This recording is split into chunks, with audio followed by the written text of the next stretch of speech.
Hi guys, Zach here with another Command & Conquer Red Alert video. In this game I'm playing another player called Boycha, and this video consists of two games. The first game was a 3v3 match on the map Arena Valley Extreme, and the second game was a free-for-all match on the map Lakeland. The Lakeland map hasn't featured on this channel before. As far as I know, it's not a well-known map, but I did enjoy the games I played on it, and I'm probably going to play it more in the future. Back to this game. You might have noticed I've built only 5 infantry at the start compared to the usual 15, which I would build on Arena Valley Extreme under normal circumstances. And the reason for that is because this game is starting on 5,000 ore instead of 10,000. So what does that mean? It means if I was to build 15 infantry, I'd run out of ore and I'd be waiting around to buy my future ore trucks. Now you could build 15 infantry and maybe do an infantry rush, but that's not really my style, so I won't be doing that in this game. And we can see there's Yellow trying to get some scouting information on my base. I will be going for double war factory because I will have enough ore to do that, and you might have noticed I have been microing my ore truck a little bit to get more gems. And we're just checking what's going up in the north. I'm going to build an ore silo so I don't get siloed. Sometimes that can happen when you're collecting gems. And we can see that red are doing a large attack on pink, and this isn't good. This is really bad. I'm starting in the bottom right hand corner, so I'm sending some infantry up, but by the time my infantry get there I think it will be too late, and I don't have many to send in the first place, so this is looking really bad for us at the moment. My teammate though is in the top left, Orange, who could help Pink because he's right next door and his troops will be able to get there pretty quickly. So let's hope that Orange can save Pink for the more time being. Doing an infantry rush will have sacrificed Red's economy a bit, and we can see that Red is going to destroy that construction yard, and that's a big blow for our team because it means that Pink are basically out of the game, because I don't think those other two buildings are going to survive, and even if they do, Pink would then only be able to produce infantry. So now I've got my second ore refinery down. What I'm going to do is I'm going to do an attack straight away on Red. This is quite dangerous because I'm on the bottom of the map, Red's on the top, and judging by where my other two teammates were spawned, the other two teams are going to be on the bottom of the map. So this is a bit dangerous for me, but I'm going to have to take out Red now, because Red, I know, will be a bit weaker because of that early infantry rush. They will have had to sacrifice some of their economy, and you can see at the moment they've only got 2 ore trucks. So let's see how this goes. And you can see I've got medium tanks in there now. I'm going to need to try and go for the construction yard, and you can see he's taking his construction yard away, and I think I'm going to let it go, to be honest. I'm just going to go for the buildings they have at the base. I'm not going to go chasing the construction yard around the map, because if I can destroy the base at the moment, it's going to be very hard for them to build back up. And we're going to destroy the ore refinery now. Now I don't know what the ore situation is like with Red, but since we started on low ore, I'm going to hazard a guess that they're going to be quite low on ore themselves, so they may not be able to build back up if I destroy the base here and now. And you can see the Orange are coming in with some infantry, so I'm going to pull back for now. So we know that Red are around somewhere else in the map, potentially building up. Possibly crates might be switched on, so they might get crates if they're lucky. And we're going to go for blue. And speaking of luck, I've been really lucky there because blue are located right next to my base and haven't attacked me. So that is very lucky. Because what opponents usually do is they attack you while you're out of your base, and they haven't done that. Right, so we're going to fight the Tesla coil. Now, those of you who watch my channel a lot will know what I say about Tesla coils. They're very effective only when used with tanks. And because that Tesla coil was on its own, fair enough, it does a lot of damage, but it has very low HP, so my tanks were able to take it out no problem. So if you're going to build Tesla coils, always make sure that if your opponent comes to attack your base, you're using tanks as well to defend with. And we can see that's significant at the moment. Orange have been taken out of the game, and that's looking bad for us because we've now got blue, we've got yellow, and we've got red potentially somewhere on the map as well. And you can see that blue was building another Tesla coil. They possibly built it a bit too far forward because they sort of built it on top of my tank, so it was easy to take it out straight away. If you're going to build Tesla coils when you're fighting, it's usually a good idea to put them a bit further back, just so I'm not on top of them and can't destroy them straight away, because Tesla coils do have a decent range. And this is not looking good for us at all. I'm going to need to pull back and regroup. I have got 3 war factories, so I am producing quickly. And you can see that red are producing some harassment from behind, so I'm going to produce a pillbox to destroy them. And I'm trying to snipe down these red tanks at the moment. The ones on red health, that is. And yep, I'm just building a pillbox there. And it's not looking good for me at all. And I think that is good game. You can see he's overwhelming me with his numbers. And Boycha is going to win this match. Boycha's playing yellow, by the way, if I haven't already mentioned it. Losing orange was a real turning point in this game. As soon as yellow defeated orange in the top left, they were able to come and help blue, and at that point onwards, I didn't really stand much of a chance. And yeah, it's pretty much over now. So that's that game. I just winded it on a bit because it was on Destroy All. So now we're going to be on the second game, and the second game was a free-for-all match played on Lakelands, and I was playing as the Allies. In the top right, as I previously said, I do quite like this map. It's an ore map predominantly, although it does have a few gems scattered around, but not enough gems to warrant a 2 war factory start, which means I'm going to be building my second ore refinery before my second war factory. And I'm sending some troops out. I can build a few more troops because this was a match that I hosted, and I started on 10,000 ore, so that's alright.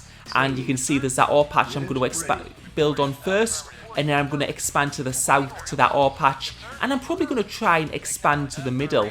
Although in free-for-all matches you do have to be careful about expanding to the middle, and the reason is because if you put yourself in the middle, you're a prime target to all the other players. So yeah, you have to be careful. But with this map, it's sort of split into 2 sections. You've got a north section and you've got a south section. And hopefully what's happened is 2 players have spawned on the north and 2 players have spawned on the south. And that's going to sort of set who's going to be fighting each other at the start.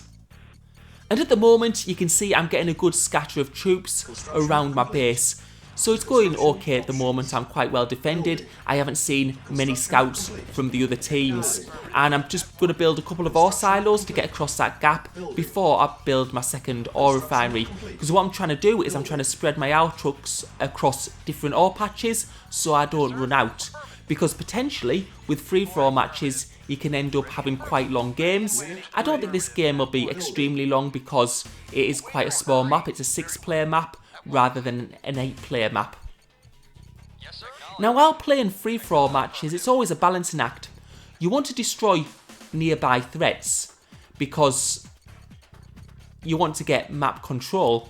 However, if you're too aggressive in a free-for-all match and one player's sitting back building tanks, you can be pretty in hot water if you've got most of your tanks destroyed by fighting other players, and then you have to face them at the end.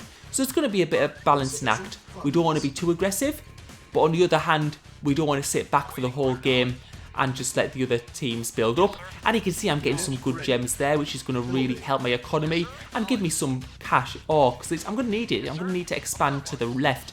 And you can see Cyan actually to the left there with one of the scouts, so they got some visibility there. And Cyan are played by Boycha.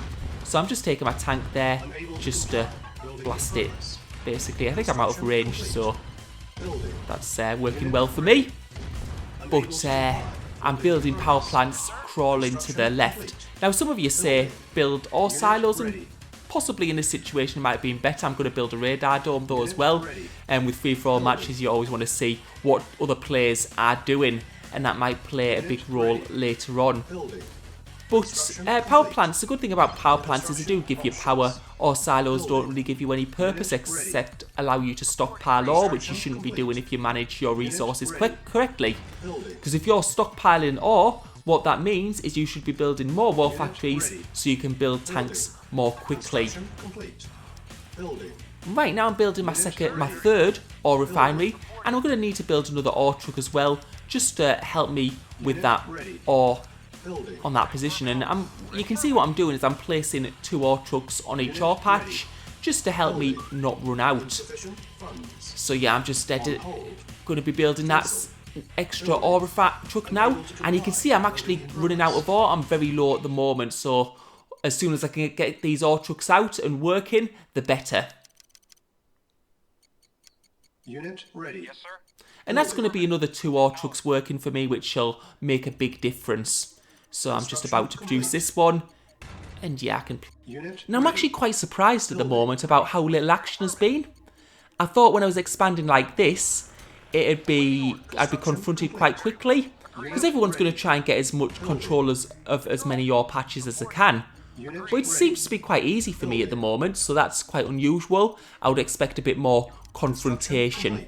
And you can see I'm now expanding to this ore patch in the middle as well, and that's going to put me in a really good position in terms of economy. We can see that green are located in the south, so is Boycha, who's playing as Cyan. So I've got red in my side of the map. I think he's going to be in the top left, or maybe the middle left, I don't know. It's just strange that we haven't seen him yet. So what I'm going to need to make sure is I'm going to need to make sure that I destroy red before green or cyan are destroyed, because then they could go for me. And because of my control over the middle of the map, as soon as they go north, they're going to be confronted by me. So that's going to be something I'm going to need to be a bit worried about. The lucky thing for me though is with green and cyan being located so close together, it'd make no sense for either of them to attack me. And I'm quite lucky because my ore trucks in the bottom right, they're quite near green's base, but green hasn't really worried about it yet. And I think they know as soon as they move the tanks to the side of the base and start attacking me, that's going to put them in a real difficult position with cyan. So I'm quite happy to have my tanks over this side of the base at the moment. I've got my 3rd war factory down now. I'm going to build another 2 ore trucks for that big ore patch there. And that's going to give me a really good economy, so I can start making full use of those 3 war factories. And you can see that green has some paratroopers there. I don't know why he put them there. It doesn't seem to be really effective. And we're going in for the attack on red now. And it looks like we've got the better tank numbers at the moment. He's got heavy tankers, which are a bit better, but they're not that much better than medium tanks. And this is looking very, very good for me at the moment. And we're pushing him right back. And I don't think he's going to have an answer. And there's a Tesla coil being produced. We can also see from the radar that cyan are attacking green. So this is sort of a race at the moment. I'm going to need to try and beat red before cyan take green. And we're just doing a lot of damage here. We're going to take out the construction yard so they can't build any more buildings. And this is looking good for us at the moment. You can see we outnumber red tanks vastly. And red's going for a base attack. I am going to need to defend against this because I'm going to need to fight someone after. So I'm going to need to destroy red and not receive damage to my base. So I'm just repairing that right now, getting a pillbox down, and it's looking good for me now. You can see red's only got 2 tanks there, and he seems to be pulling them to the back of his base. And yeah, there's nothing you can really do. Actually, you can see he's got another construction yard. So I think what red's done is very early on, he's built a service depot and he's built an extra construction yard, and that's why he has very few tanks. Now, sometimes building extra construction yards can be a good idea. It allows you to build structures faster, but sometimes on small maps, it's not such a good thing. On a map such as Arena Valley Extreme, it's a very good move to build multiple construction yards, but on this map, I mean, building 1 construction yard, it might provide you with some advantages, but it hasn't worked there for red. And you can see, as soon as I destroyed red, green were destroyed right after. So now it's a 1v1, me versus Boycha, who's playing as Cyan. And as you can see, we've both got big armies left, and it's medium tanks versus medium tanks. And we're going to try and push through right now, and you can see that Cyan at the moment they're spread around that cliff edge, and that cliff edge isn't doing them any favours. It means the tanks aren't bunched together, and it's looking very, very good for me at the moment.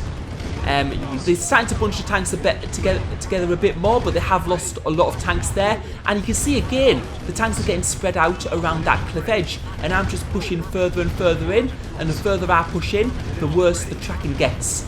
And this is looking very, very good for me at the moment. And now we can see we're clearly outnumbering tanks. I have built an information centre which would get me satellite, but I don't think I'm going to need it, because you can see we're overwhelming them with numbers, we've surrounded them, and it looks like that's going to be good game. So the important thing in that match was not to leave the opponent on your side of the map alive. If I'd left red and hadn't attacked them, it would have been me versus red and cyan, so I needed to destroy red quickly there, and also cyan destroyed green as well, otherwise we would have been in a 2v1 situation for part of the game, and it's this game over. So that was as I say, I quite like this map. I think it's got a good mix of all, and it does promote a lot of fighting for map control, especially over the middle part of the map, although we didn't see it much in this match. And that's that match over. Thank you for watching, hope you enjoyed the video.